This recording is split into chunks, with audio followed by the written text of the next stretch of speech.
Video gue kemarin yang viral nunjukin mayat asli Firaun di Museum Peradaban Mesir. Banyak yang salfok sama temen gue yang nge-guide kita sepanjang kunjungan di museum. Kayak kok nih anak bisa dah otak kayak Wikipedia, karena bisa segitunya hafal dalam sejarah dari tahun-tahunnya nama-namanya. Namanya Lutfi dari Samarinda dan dia anak Al-Azhar jurusan sejarah dan peradaban. Jurusan dengan anak Indonesia tersedikit sepanjang masa di Al-Azhar Kairo. Sampai-sampai tiap tahun tiap bulan ada aja yang nyerah dan pindah jurusan karena nggak kuat sama jurusannya. Di video ini gue menunjukin supaya jelas kenapa orang-orang semacam Lutfi itu kita pantas bilang manusia super. Jadi baru kemarin gue nongkrong sama dia dan gue bikin di story Instagram Q&A mitos atau fakta seputar sejarah apapun yang kita jawabin di konten ini. Tonton deh sampai habis karena hasil jawaban-jawaban dia asli bikin kalian ngangap sampai kayak keluar air terjun dari Niagara di sini. Gue pun sama teman gue jalan jauh-jauh dari rumah untuk bisa temuin si ahli sejarah yang udah lama kita nggak ketemu. Ini dia Lutfi. Akhirnya.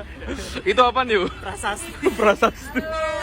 Seperti biasa anak sejarah adalah tipikal orang yang gak bisa move on dari masa lalu. Orang mah lama gak ketemu, gemukan, glowingan. Dia mah lama gak ketemu kita, makin antik coy. Kita langsung cari cafe terbaik di daerah downtown Kairo untuk mulai Q&A mitos atau fakta kita. Kita kan ketemuannya gak jauh setelah kelarnya musim ujian. Kita ditunjukin soal ujian anak sejarah yang sesimpel itu tapi segila itu jawabannya. 5 soal doang nih. Soal ujian nanti 5 soal ini. Jawabannya berapa lembar? 8 lembar sampai habis kertasnya. Nah, ini bukan ujian, bikin makalah ini. Simak Q&A kita karena makin akhir gue pilih pertanyaan yang makin Mitos atau fakta kejadian Mesir ngusir Prancis, dia minta bantuan Inggris. Bukan begitu. Jadi justru Mesir itu condongnya ke Perancis. Khususnya ketika pada masa zamannya dinasti Muhammad Ali Pasha. Ketika Muhammad Ali Pasha berkuasa di tahun sekitar 1805 Masehi sampai 1840 Masehi. Dewa Horus Mesir itu real nggak bang? Katanya bentuk badannya manusia tapi palanya burung. Kita bilang real, mungkin real pada zamannya ya. Namanya keyakinan kita terhadap Tuhan kita ibaratnya. Sebagaimana mereka juga meyakini bahwasanya Dewa Horus itu ada sebagai sembahan mereka. Dan Mereka berarti real kalau itu mereka jadi persembahan. Iya, yang benar. palanya burung itu emang. Jadi gitu ya? mereka itu menganggap bentuknya seperti itu. Jadi mereka membentuk Tuhan mereka sendiri dengan menggambarnya seperti itu. Terus yang bikin mereka bikin sesuatu Tuhan-Tuhan itu alasannya gara-gara apa? Salah satunya mereka takut, kemudian mereka tabaruk terhadap sesuatu, senang terhadap sesuatu, akhirnya mereka menggambarkan seperti itu. Seperti Dewa Sobek. Dewa Sobek itu kan dewa buaya bentuknya kan. Kenapa mereka mentakdiskan atau mensucikan menyembah Dewa Sobek ini? Karena saking mereka takutnya dengan buaya sungai Nil. Mereka takut buaya Tuhan. Ya. Oke. Katanya Cleopatra cantik banget, bener gak bang? Bener banget. Kenapa? Karena Cleopatra itu saking cantiknya. Beliau kan penguasa terakhir dinasti Ptolemy kan, yang berdiri setelah runtuhnya Alexander the Great kan, kemudian berdirilah Ptolemy. Nah, beliau itu penguasa terakhir. Nah, Cleopatra yang dimaksud, Cleopatra yang cantik ini, yaitu Cleopatra 7.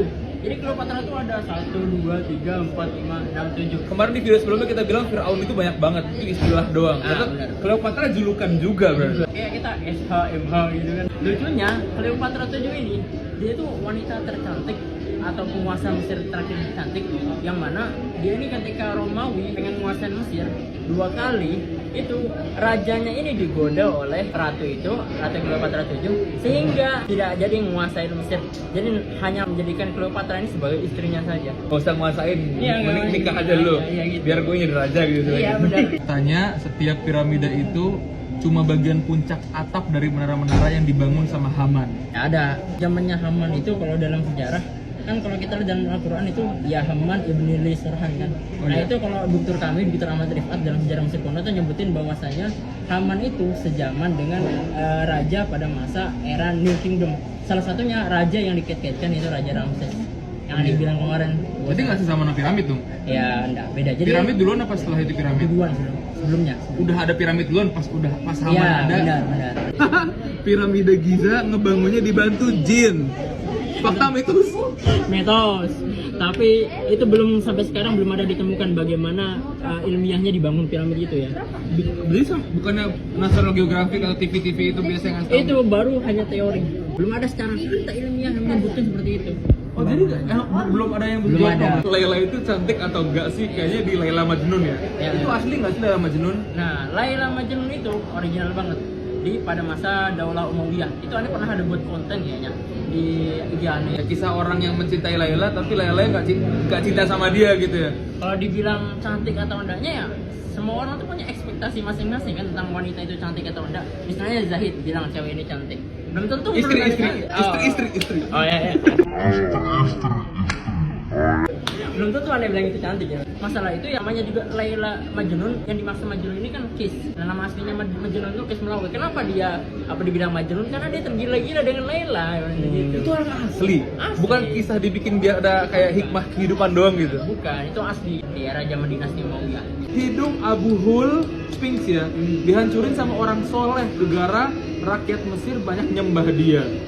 Itu jawabannya mitos. Kenapa? Bisa jadi kita bilang hidungnya nggak ada, hidungnya Sphinx itu nggak ada, karena ya zamannya udah jauh banget, ibaratnya itu dari tahun 2500 sebelum Masehi sampai zaman sekarang itu berapa tahun?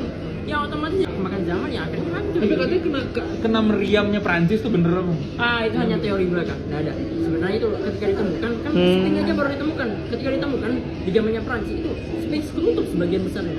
Itu ditemukan digali berarti? Digali lagi. Nah yang kita lihat sekarang tuh itu udah digali. Sebenarnya masih banyak banget pertanyaan yang bisa Lutfi jawab, tapi kebanyakan pertanyaannya berkaitan sama Mesir kuno. Tapi sayangnya Lutfi nggak mau jawabin banyak-banyak seputar Mesir kuno, karena dia takut kalau ingatannya dia yang kuat banget seputar Mesir kuno itu ngelemahin ingatan dia seputar sejarah peradaban Islam. Karena bagi dia justru ilmu seputar sejarah peradaban Islam itu ilmu yang bakal banyak ngebantu ngebangkitin umat lagi. Buat teman-teman yang mau baca-baca seputar sejarah peradaban Islam yang banyak orang-orang nggak tahu, gue mau rekomendasiin teman-teman buku dari Gen Saladin Berilmu, judulnya The Untold Islamic History, seputar sejarah-sejarah Islam yang belum terungkap. Di sini juga disebut banyak banget mitos atau fakta seputar sejarah Islam. Bukunya hardcover, berwarna, kertasnya licin, mantep, mengkilap, bagus banget, ngebikin baca sejarah kayak kita lagi terjun langsung ke zamannya. Buku ini udah gua taruh di keranjang kuning di bawah.